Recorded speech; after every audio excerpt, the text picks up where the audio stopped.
Hola nuevamente, bienvenidos a este video, a este viaje por la Biblia. Mi nombre es Jorge Luis García French. Les doy gracias por seguir viendo estos videos, los cuales pueden ser útiles para compartirlos con otras personas, hacer reuniones con grupos pequeños, que la gente los vea en su casa y después en estos grupos pequeños puedan comentarlos, discutirlos, entrar a profundidad a algún tema que haya generado dudas o comentarios. Les agradeceré que toquen la campanita para que sepan cuando salen videos nuevos y que le den like si les gustó el material y que lo compartan con otras personas. Pero entremos de lleno a nuestro viaje. ¿Ya tienen las maletas listas? Y en el video de hoy vamos a terminar de conocer a los 4 últimos profetas menores: Sofonías, Ageo, Zacarías y Malaquías. Y con ellos estaremos terminando nuestro viaje por la profecía del Antiguo Testamento. Y de hecho, pues también estamos cerrando con las 5 secciones en que hemos dividido el estudio del Antiguo Testamento.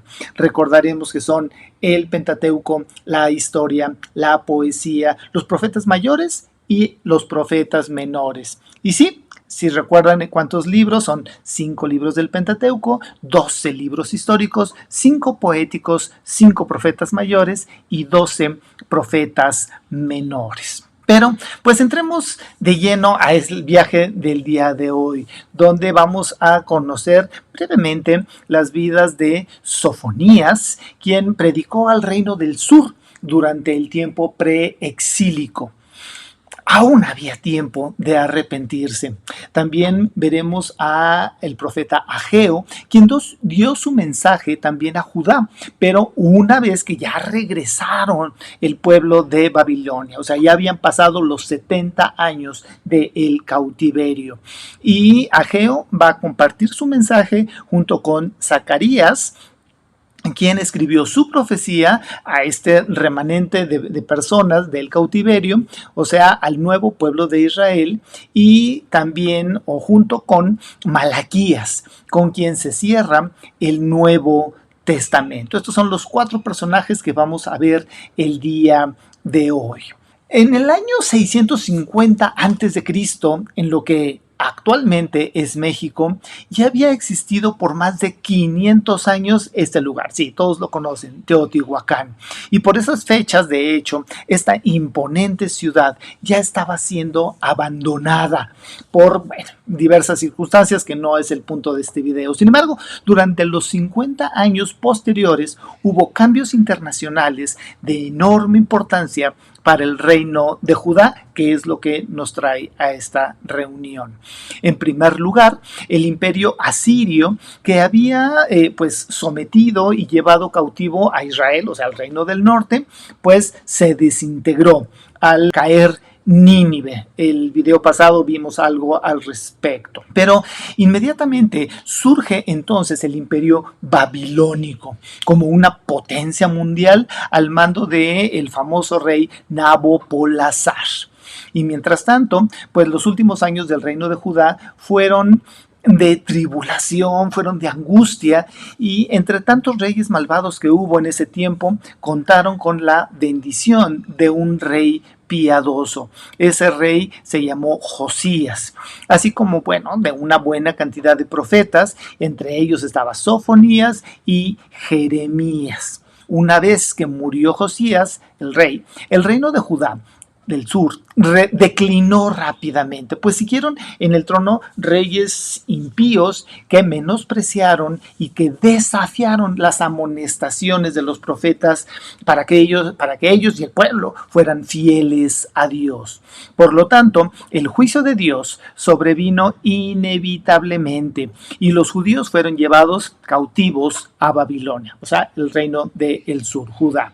Nabucodonosor, el hijo de Nabopolassar, fue quien conquistó Judá y toda la zona, y dio fin a este reino, al reino del sur, cuando destruyó Jerusalén en el año 587 antes de Cristo. Vamos a ver un poco de Sofonías. Y primeramente, su nombre significa escondido por Jehová. Como ya mencionamos brevemente, fue un profeta contemporáneo de Jeremías y predicó antes del cautiverio babilónico. Realmente, pues no se sabe mucho más de este personaje.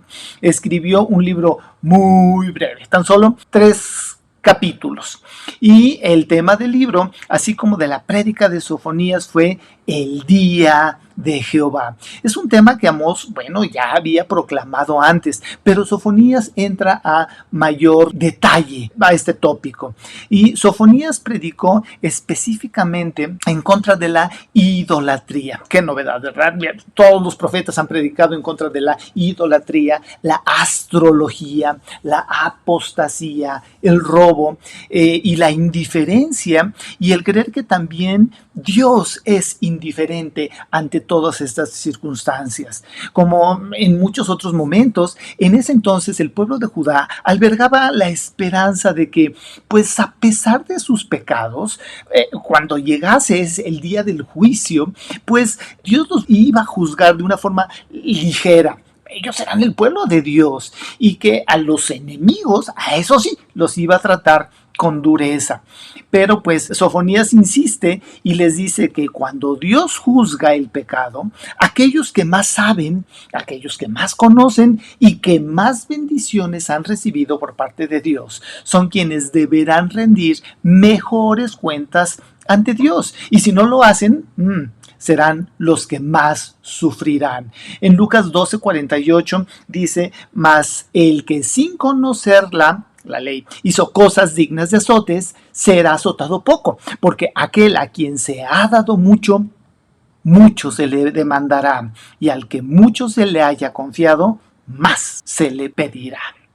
Aguas con esto.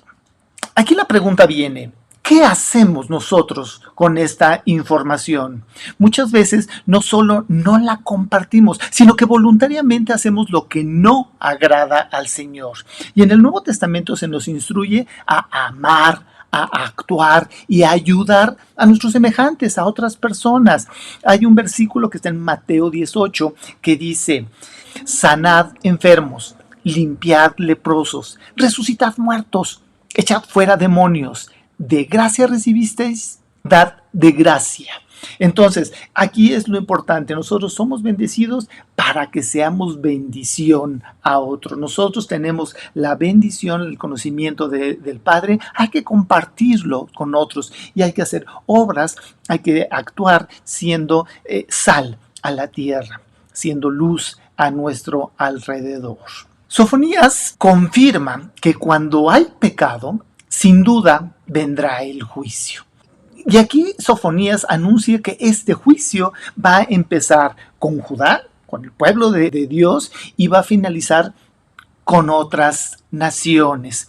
Sin embargo, también anuncia que si Judá se arrepiente de corazón, pues Dios va a extender su infinita misericordia y les va a dar vida y les va a dar bendición, lo cual de hecho sucedió. Y esta profecía, amigos, pues también aplica para nosotros en nuestra vida, porque la Biblia dice que somos pecadores y que en la presencia de Dios no puede haber pecado, porque Dios es santo. Pero Dios ya dio el primer paso para reconciliarnos con Él. Sabe que somos pecadores, sabe que no había forma de estar en el mismo lugar, pero entonces Dios dio a su Hijo Jesucristo, al Santo, en rescate o en lugar de tú y de mi pecado. Ahora, tú tienes que tomar una decisión en cuanto a la persona de Jesucristo. Y esto es muy serio porque solamente hay 2 opciones. La primera, o bien aceptas que Jesús es el Hijo de Dios que murió en tu lugar, en mi lugar, para reconciliarnos con Dios.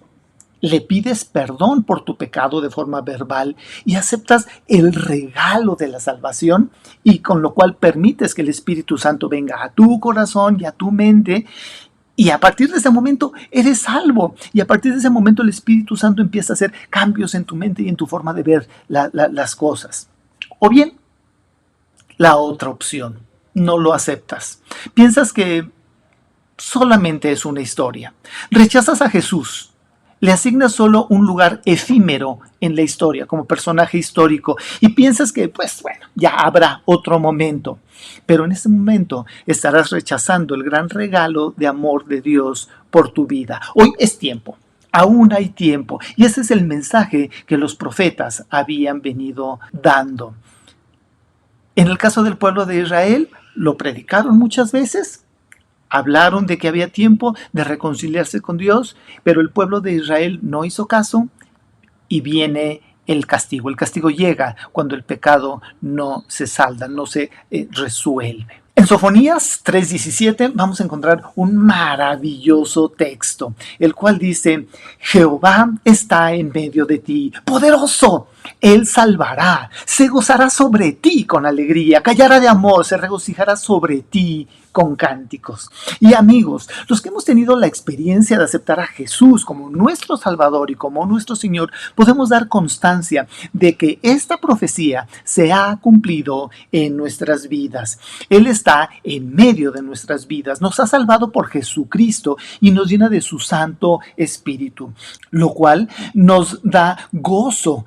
Pese a los problemas, pese a las circunstancias de la vida, podemos cantar en su nombre y podemos reconocer que Él está actuando y trabajando en nuestras vidas. Pero continuemos. Vamos a ver ahora sobre Ageo, Zacarías y Malaquías. Tenemos que el pueblo ya ha regresado a Palestina y a Jerusalén en particular. Este periodo se llama, como les hemos recordado, post-exílico. Y bueno, estos tres profetas tuvieron que ver con el restablecimiento de la vida nacional, obviamente de los judíos, en su propia tierra. Es el periodo de que hablan los libros de Esdras y Nehemías, la construcción del templo, la construcción del muro, etcétera. Y en el caso de Ageo y de Zacarías, pues ellos ayudaron en la reconstrucción del templo, allá por el año 520 al 516. Se cree que Malaquías fue colaborador de Nehemías, pues casi 100 años después, en la reconstrucción del muro de Jerusalén. Como ya habíamos mencionado, Judá estuvo 70 años de cautiverio en Babilonia. Aproximadamente unos 50,000 judíos fueron los que regresaron a Jerusalén al amparo del decreto de Ciro, del cual se menciona en Esdras 1:2, allá por el año 536 a.C. Y estos judíos fueron encabezados o liderados por Zorobabel, quien era el gobernador de la zona, y por el sacerdote Jesúa. El pueblo inicia la reconstrucción de Jerusalén, empezando obviamente por el templo, que era lo más importante. Pero pues antes de que pudieran despejar los escombros y colocar los cimientos del templo, lo cual se menciona en Esdras 3:10, la obra fue bloqueada, fue interrumpida por los murosos enemigos, que eran los vecinos de los pueblos alrededor, y pues durante los siguientes 15 años nada se construyó. Primero por las presiones de los enemigos, pero también por negligencia, hay que reconocerlo, hasta que subió al trono un nuevo rey, Darío I, el cual estaba bien dispuesto hacia los judíos, evidentemente por Dios. Y bajo las predicaciones y el estímulo de los profetas Ageo y Zacarías, la obra se reactiva y el templo se completó rapidito, en 4 años, del 520 a 516 a.C., y eso está en Esdras 5 y 6. Vamos a ver ahora sobre el profeta Ageo. Su nombre significa, como ustedes pueden ver aquí, festival o mi fiesta. Y su mensaje ya no se enfoca, y eso es algo interesante, al castigo por la infidelidad del pueblo, sino más bien en la restauración de Israel. Sin embargo, después de que los enemigos de los judíos les impidieran que siguieran con la construcción del templo y de que pasaron estos 15 años, el pueblo se volvió indiferente, egoísta, y en vez de construir el templo, pues realmente estaban más interesados en embellecer, en hacer bonitas sus casas, el lugar donde vivían. Y entonces Ageo predica una serie de mensajes que son muy breves y que por lo conciso que son, más bien parecen bosquejos. Y estos mensajes son: primero, él reprende al pueblo por haber olvidado y descuidado la reconstrucción del templo, de la casa de Dios, mientras que cada quien buscaba, pues claro, su propia comodidad. También les recuerda las promesas relacionadas con la futura grandeza de la casa de Jehová. El templo va a volver a renacer. Llama a no olvidar cuándo empezaron a reconstruir y finalmente da una promesa de protección y de bendición especial a su líder, a Zorobabel, recuerden, el gobernador de Judá. Es un libro muy breve, muy chiquito. El libro termina con una promesa de seguridad de salvación que dice: la gloria postrera de esta casa será mayor que la primera, ha dicho Jehová de los ejércitos, y daré paz en este lugar, dice Jehová de los ejércitos. Y evidentemente está hablando sobre el nuevo templo de Jerusalén. Vamos a ver ahora sobre el profeta Zacarías. Su nombre significa Jehová se acordó. Zacarías tenía el mismo objetivo que Ageo: alentar y urgir a los judíos a que reedificaran el templo. Entonces nos dice Esdras que los judíos prosperaban conforme a la profecía de Ageo y de Zacarías. Y este libro presenta una serie de visiones que representan lo siguiente, y este sí está en un lenguaje muy descriptivo, muy profundo, y habla estas visiones sobre el gran poder de Dios. Habla también sobre la soberanía de Dios. Dios tiene control sobre todo lo que sucede, incluyendo lo que te pasa a ti, lo que me pasa a mí, lo que pasa en las naciones. Otro de los mensajes que presenta es la importancia de ver las cosas eternas y de buscar la fortaleza espiritual, no solamente lo que está pasando aquí y el ahora. Y les recuerda que es algo que se nos olvida constantemente, que Dios no tolera el pecado. Cuando hay pecado, inevitablemente vendrá el juicio de Dios. Recuerden que en el caso del pueblo de Judá, Dios ya los había mandado 70 años al cautiverio. A estas visiones siguen una serie de mensajes sin fecha que contienen exhortaciones generales y que hablan acerca de los juicios que habrán de tener lugar. La parte más importante de este material tiene que ver con la venida de Jesucristo, del Hijo de Dios, lo cual es interesante porque realmente, recuerden, son profecías, hablan lo que va a suceder. Y en Zacarías 9:9 encontramos este mensaje.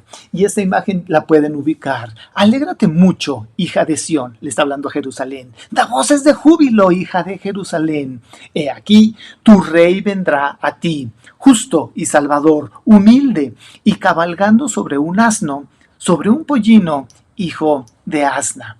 Esto se cumpliría 450, 500 años después. Las profecías que Dios da se cumplen. Recuerden esta situación. Y el último profeta que vamos a ver es Malaquías, que significa mi mensajero o mensajero de Jehová, y fue contemporáneo de Nehemías.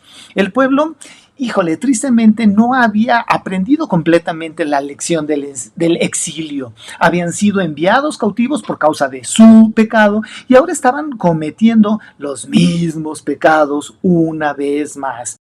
Tristemente, el divorcio era usual y por todas partes se observaba la decadencia espiritual. El pueblo era hipócrita, egoísta. Y entonces Malaquías culpa a los dirigentes religiosos porque ellos, quienes parecían ser los más indicados, deberían al menos haber sabido lo que Dios les demandaba, tanto a ellos como al pueblo. Y entonces Malaquías les enumera los siguientes pecados que el pueblo seguía cometiendo. Les habla en el 1:2 sobre ingratitud, sobre irreverencia, sobre un sacerdocio indigno. Les habla sobre infidelidad y les habla sobre el espíritu de queja. Fíjense en estos puntos sobre lo que es la predicación de Malaquías.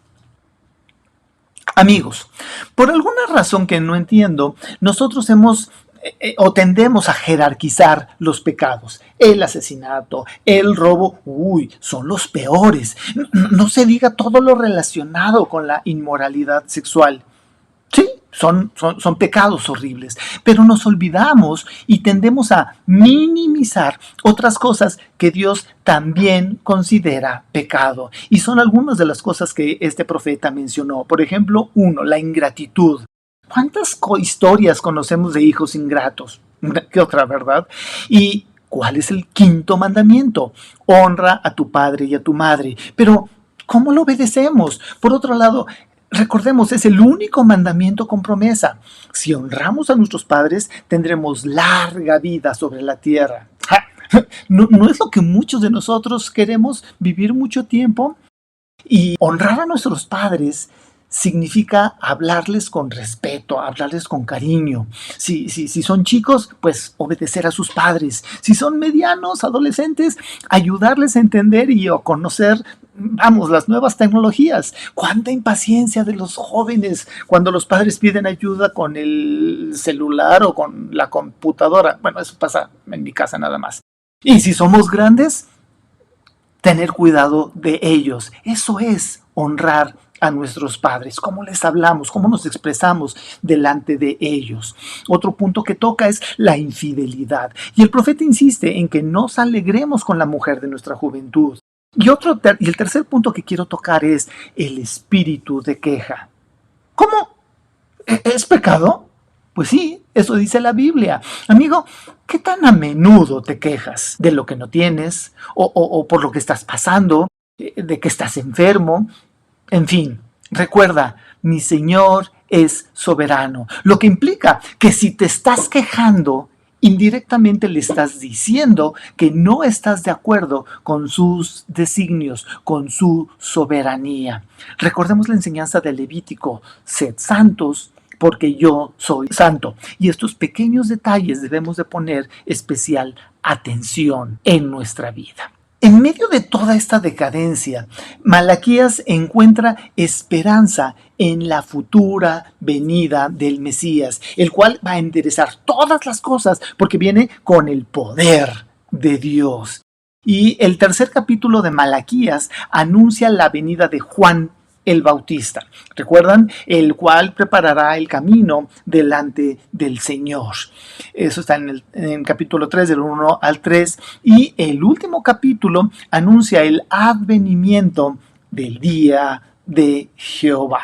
Malaquías cierra hablando precisamente de este punto, del advenimiento del día de Jehová. Y en el capítulo 4, del 1 al 3, encontramos: porque he aquí viene el día ardiente como un horno, y todos los soberbios y todos los que hacen maldad serán estopa.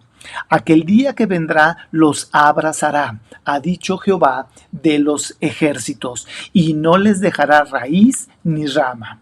Mas a vosotros, los que teméis mi nombre, nacerá el sol de justicia, y en sus alas traerá salvación. Y saldréis y saltaréis como becerros de la manada. Hollaréis a los malos, los cuales serán ceniza bajo las plantas de vuestros pies, en el día en que yo actúe, ha dicho Jehová de los ejércitos.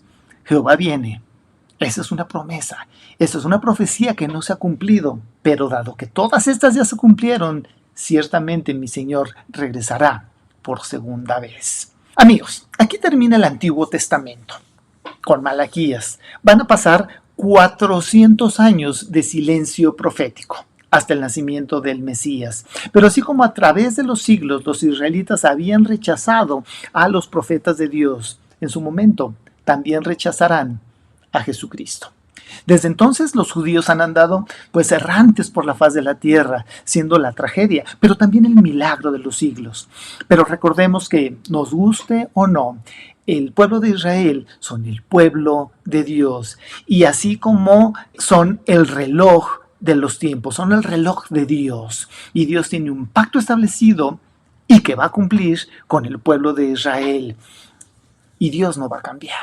Cerramos el Antiguo Testamento y vamos a ver a continuación el video sobre Malaquías. Ya saben, The Bible Project Español. El libro del profeta Malaquías. Él vivió alrededor de 100 años después de que los israelitas habían regresado de su exilio en Babilonia, y su mensaje estaba dirigido al pueblo que ya tenía algún tiempo viviendo en Jerusalén. El templo había sido reconstruido hace algún tiempo y las cosas no iban bien. Solo recuerda las historias de Esdras y Nehemías. Ahora, cuando los israelitas regresaron del exilio, sus expectativas eran altas. Ellos regresarían y reconstruirían sus vidas y el templo. Todas las asombrosas promesas de los profetas se harían realidad. El Mesías vendría y establecería el reino de Dios sobre un Israel unificado y sobre las naciones, y traería justicia y paz para todos. Pero eso no es lo que sucedió. Los israelitas que habían repoblado la ciudad demostraron ser tan infieles a Dios como sus ancestros, resultando en pobreza e injusticia. Así que en Malaquías descubrimos lo corrupta que se ha vuelto esta generación. El libro está diseñado como una serie de disputas, y la mayoría de las secciones comienzan con Dios diciendo algo, haciendo una declaración o acusación. Y luego Israel estaría en desacuerdo o cuestionaría la declaración de Dios. Y luego Dios respondería y ofrecería la última palabra. Esto sucedió 6 veces. En las primeras 3 disputas, Dios expone la corrupción de Israel, y en las últimas 3 disputas, Él confronta su corrupción. Y la impresión general que obtienes de estos argumentos y disputas es que el exilio fundamentalmente no cambió nada en el pueblo. Los corazones de Israel están tan duros como siempre. La primera disputa empieza cuando Dios dice que todavía ama al pueblo de su pacto a pesar de sus fracasos. E Israel objeta de manera grosera, diciendo, ¿de qué manera nos has mostrado algún tipo de amor? Así que Dios les recuerda de cómo en su gracia eligió a la familia de Jacob, su ancestro, para convertirse en la portadora de las promesas del pacto de Dios en lugar de a la familia de Esaú, su hermano, quienes eventualmente quedaron en la ruina. Recuerda las historias de Génesis y el libro de Abdías.